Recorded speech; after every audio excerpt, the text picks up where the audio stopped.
لیکن اگر کوئی قتل کرے تو پھر اس کے برابر اس کی سزا ہوگی، چھوٹے مجرم کو چھوٹی سزا اور بڑے مجرم کو بڑی سزا۔ تو بھائی عافیہ صدیقی کو 80 سال اگر قید ہے تو پھر اس 80 سالہ قید کے برابر جرم ہوگا تو ہے نا۔ اس کا کیا جرم ہے؟ صرف یہ کہ ایک مریض کا اس نے علاج کیوں کیا ہے اور بات کو توڑ مروڑ پھروڑ کے گھسیٹ گھساٹ کے کہ یہ جو مجرم جس کا یہ علاج کر رہی ہے یہ جاسوس ہے، یہ القاعدہ کا جاسوس ہے، یہ فلاں مجاہدوں کا جاسوس ہے۔ بات کو ایسے گھسیٹ گھسوٹ کر کئی موڑ چوڑ پا کے کہ چونکہ یہ جاسوس ہے اور ہمارے ملک کی غدار ہے لہذا اس کو 80 سال۔ علاج ہے، علاج کوئی بھی ہو، انسان کسی ملک کا ہو، کسی تہذیب کا ہو، کسی وطن کا ہو، کسی ریاست کا، کسی دین کا ہو، آخر وہ انسان ہے، اس کی زندگی ایک انسانی زندگی ہے اور اس کو بچانا ڈاکٹر کے فرائض میں شامل نہیں ہے۔ اگر اس نے اپنے فرائض کے مطابق اس کا علاج کیا ہے تو اس کو تو نوبل انعام دینا چاہیے تھا کہ دیکھو اس نے مذہب نہیں دیکھا کہ ہمارے مذہب میں یہ نہیں ہے، اس نے انسانیت کی خدمت کی ہے، ماشاءاللہ عافیہ صدیقی کو کوئی تمغہ دیتے ہیں۔ اب اس بیچاری پر کیا گزرتی ہے یہ بیان کرنے کی چیزیں نہیں، یہ بیان کیا نہیں جا سکتا۔ میں اس ساری بڑی دردناک کتاب کا ایک ورق بھی نہیں سنا سکتا، ایک صفحہ بھی نہیں سنا سکتا، میں 4 لائنیں نہیں سنا سکتا، میں ایک جملہ ہی سنا دیتا ہوں۔ اس کی قید کب سے شروع ہے اور 80 سال پورے ہونے دو۔ بزرگوں نے فرمایا ہے کہ کفر کی حکومت تو قائم رہتی ہے، ظلم کی حکومت قائم ظلم کی حکومت قائم نہیں رہتی۔ تو ہمارے کسی بہت بڑے ولی اللہ بزرگ نے یہ کہا تھا کہ پچھلی صدی میں 20ویں صدی میں یہ روس ٹوٹا تھا اور اس 21ویں صدی میں یہ امریکہ ٹوٹے گا۔ کہو سبحان اللہ۔ یہ تو کیا دو نا، اس پر کوئی عکس نہیں ہے۔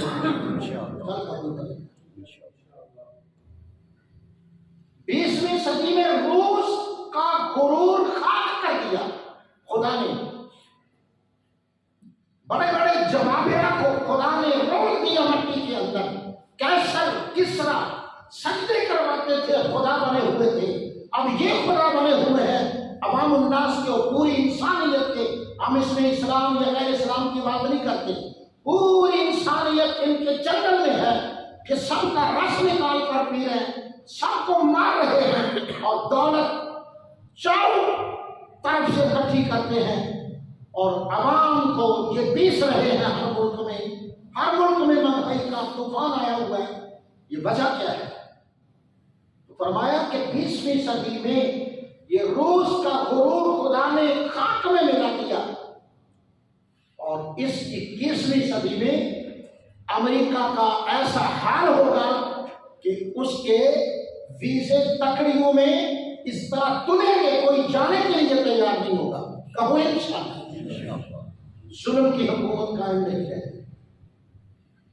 اب اس بیچاری کی دردناک داستان کی جو کتاب ہے، وعدہ کیا نا، کتاب نہیں سنا سکتا، اس کا ایک باب بھی بڑا طویل ہے اور بڑا دردناک ہے، ایک ورق بھی نہیں، ایک صفحہ بھی نہیں، چند لائنیں بھی نہیں، صرف ایک جملہ بولنے کی ہمت کر رہا ہوں۔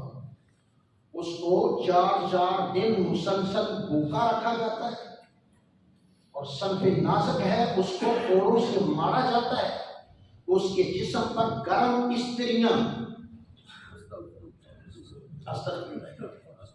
پھیری جاتی ہیں، جی صرف اس کو مرنے نہیں دیا جاتا،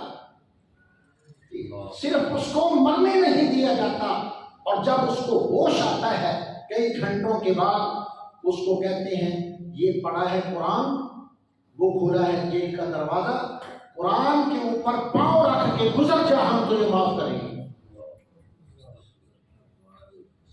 قرآن پر پاؤں رکھ اور گزر جا، ہم تیری جیل ختم کرتے ہیں، ہم تجھے باعزت بری کرتے ہیں۔ شاباش اس خاتون کی، وہ کہتے ہیں میں مر جاؤں گی، میں یہ کام نہیں کروں گی۔ سبحان اللہ، سبحان اللہ۔ یہ قرآن پاؤں میں رکھنے والی چیز نہیں ہے، یہ سر پہ رکھنے کے لیے ہے، یہ آنکھوں اور دل اور روح میں بسانے کی چیز ہے۔ سبحان اللہ۔ میں مر جاؤں گی، کتنی عافیہ صدیقہ یہاں دنیا میں پیدا ہوئی اور کتنی مظلومیت میں مر گئی، میں مرنا شہادت قبول ہے۔ میں قرآن مجید کو چوم کے آنکھوں سے سینے سے لگا سکتی ہوں، میں قرآن پاک کے اوپر پاؤں رکھ کے آزادی حاصل نہیں کر سکتی۔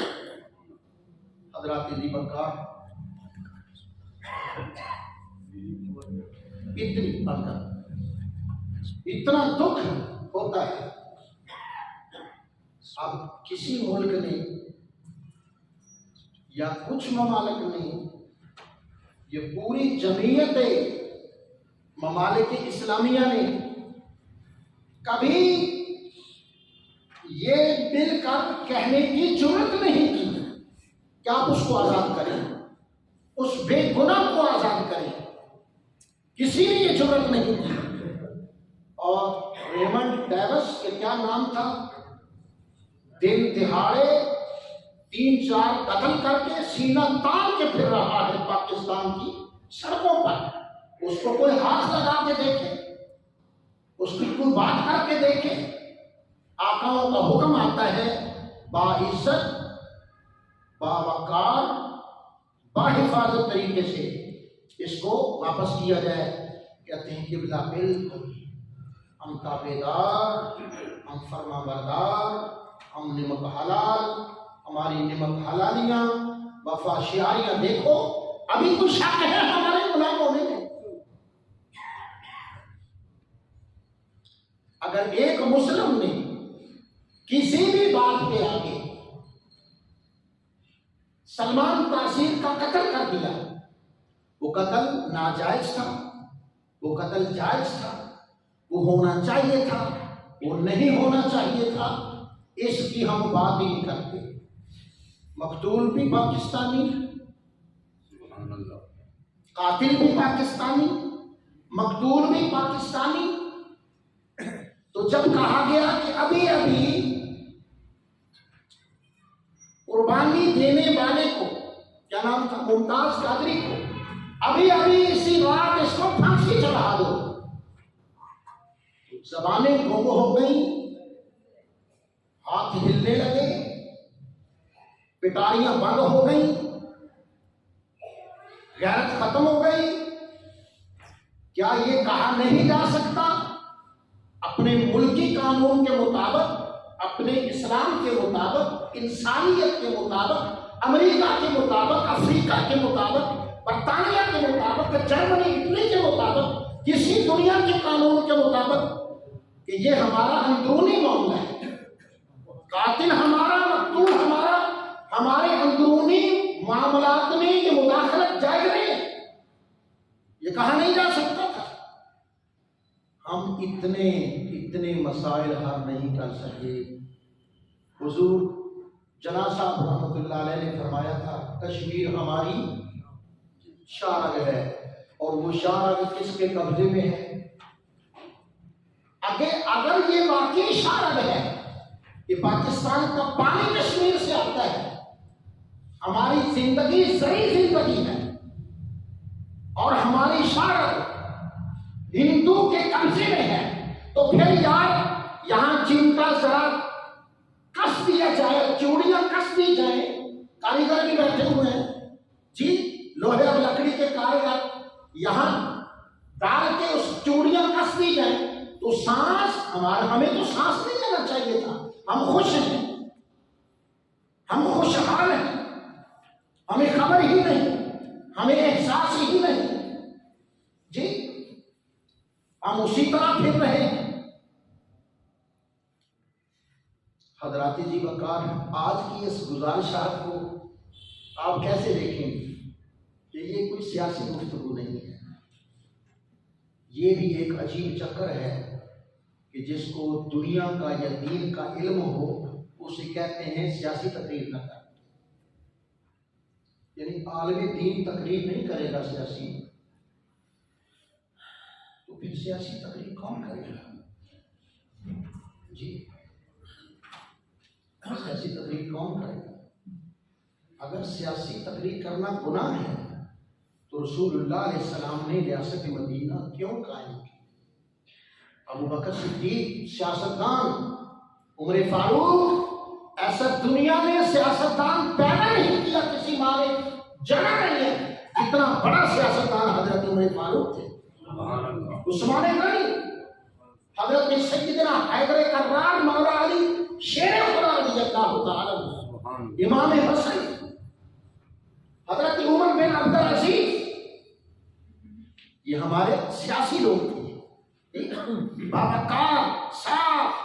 سیاست نام، سیاست لفظ کا معنی ہے کسی مشکل بندھن کو حسن تدبیر سے کھولنا۔ ڈکشنری میں جا کے دیکھ لیں، سیاست کا لفظی معنی ہے مشکل کو آسان کرنا، یہ نہیں کہ قوم پر اپنا بوجھ ڈال دینا۔ وَاجْعَلْ لِي وَزِيرًا مِّنْ أَهْلِ هَارُونَ، موسیٰ علیہ السلام نے فرعون کے دربار میں جانے سے پہلے عرض کیا مولا میں تو جاؤں گا لیکن میرے ساتھ میرے بھائی کو میرا وزیر بنا دے تاکہ میرا بوجھ وہ اٹھائے، کچھ بوجھ ہلکا ہو جائے، دو حصے ہو جائے بوجھ میرا۔ وزیر کا معنی، وزر کا معنی بوجھ، اور وزیر کا معنی قوم کا بوجھ اپنے کندھوں پر اٹھانے والا، اٹھانے والا۔ ہمارے وزیر ہیں اپنا سارا بوجھ قوم پر لادنے ہیں۔ حضرات ذی وقار، اگر اتنا ہی کافی ہوتا کہ لا الہ الا اللہ محمد رسول اللہ، 5 وقت کی نماز، زکات دو، روزہ رکھو، حج کرو، اگر دین محراب سے شروع ہوتا ہے اور مسجد کے دروازے پر ختم ہو جاتا ہے، اگر دین دال سے شروع ہوتا ہے نون پر ختم ہوتا ہے، اگر اسلام الف سے شروع ہوتا ہے میم پر ختم ہوتا ہے، تو نبی کریم علیہ السلام اسلام کی سربلندی کے لیے 27 غزوات کبھی نہ کرتے، 27 غزوات نہ کرتے، حضور کا دم شہید نہ ہوتا۔ غزوہ احد میں 70 شہداء آج بھی وہ ٹیلہ موجود ہے، وہاں وہ شہید نہ ہوتے، حضرت امیر حمزہ کے کلیجہ چبایا نہ جاتا، آپ کے جسم کے ٹکڑے نہ کیے جاتے، اگر صرف یہی اسلام ہے کہ نماز پڑھو روزہ رکھو۔ اگر یہی اسلام ہوتا تو امام حسین کو مدینہ رسول چھوڑنے کی کوئی ضرورت نہیں۔ سالوں کی اسی نبی پاک دے نوازے ہیں، نماز پڑھیں گے، روزہ رکھیں گے، حج کریں گے، زکات ادا کریں گے، حضور دی مسجد تہجد پڑھیں گے۔ ایک نماز کا ہم کہتے ہیں ایک نماز پڑھنے سے 50,000، یہ تو پہلی حدیث یہ ہے، ہم یہی چپ کر جاتے ہیں کہ 50,000۔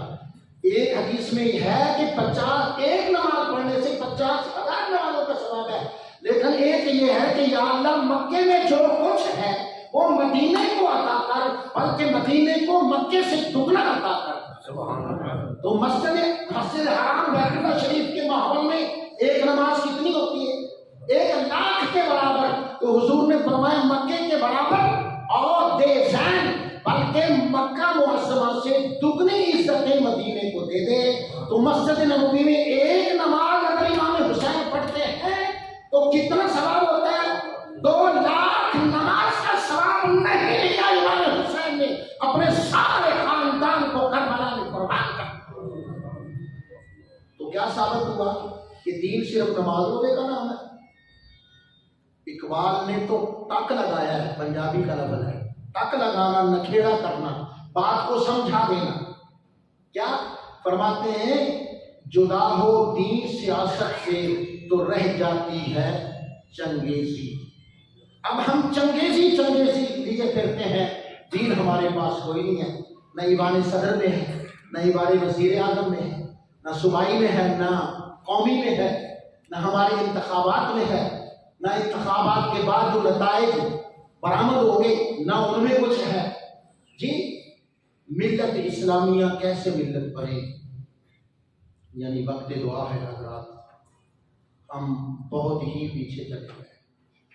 ہمارے حکمرانوں نے اپنا پورا علم کا، عمل کا، سرمایہ کا، دماغ کا پورا طاقت اور زور لگا کر قوم کو پیچھے دھکیل دیا ہے، مقاصد سے پیچھے ہٹا دیا ہے۔ پاکستان اس لیے بنا ہی نہیں تھا۔ پاکستان بنا تھا، کیا مطلب تھا پاکستان کا مطلب کیا؟ جس کو پتا ہے وہ پڑھ لے۔ پاکستان کا مطلب کیا؟ ایک نعرہ یہ بھی لگتا تھا ادھر جلندھر اور دوسرے ضلعوں میں کہ لے کے رہیں گے پاکستان بن کے رہے گا۔ بھئی کیوں لے کے رہو گے؟ کیا ضرورت ہے؟ کیوں بنے گا؟ وہ کہتے ہیں پاکستان کا مطلب کیا؟ لا الہ الا اللہ۔ یہاں لینا دعاؤں پر تو کوئی ٹیکس یا کوئی پابندی نہیں ہے۔